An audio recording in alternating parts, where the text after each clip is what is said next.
Чыңгыз даже али соғыш башталыкты 39 жылы баягы 3 класста окуп жүргөн учурунда 39 4 класста окуп жүргөн учурунда в общем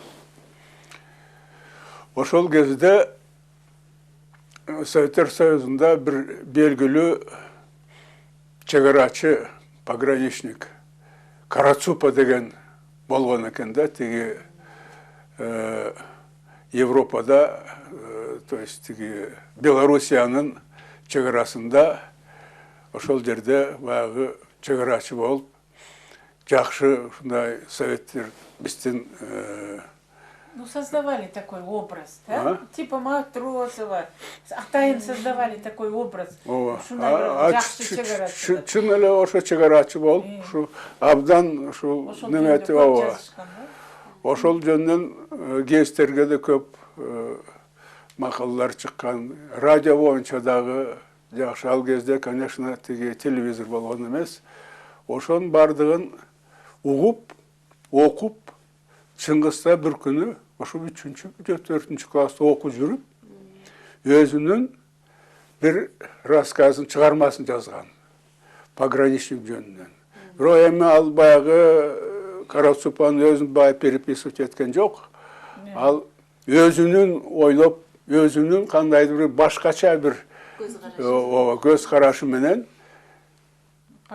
ушундай бир пограничниктин атын, жөнүн башкача неметип дагы ошол баягы границада болгон шарттарды башкача жазып, так тиги нарушительдер менен кандай кармашканын жөнүндө башкача жазып, өзү жазган да, өзү. Ошондо эле То есть өзүнүн чыгармачылык ошол бала 3-4 класста окуп жүргөн учурунда эле ошондой бир жакшы рассказды жазып, эми ошол менин эсимде бар, так.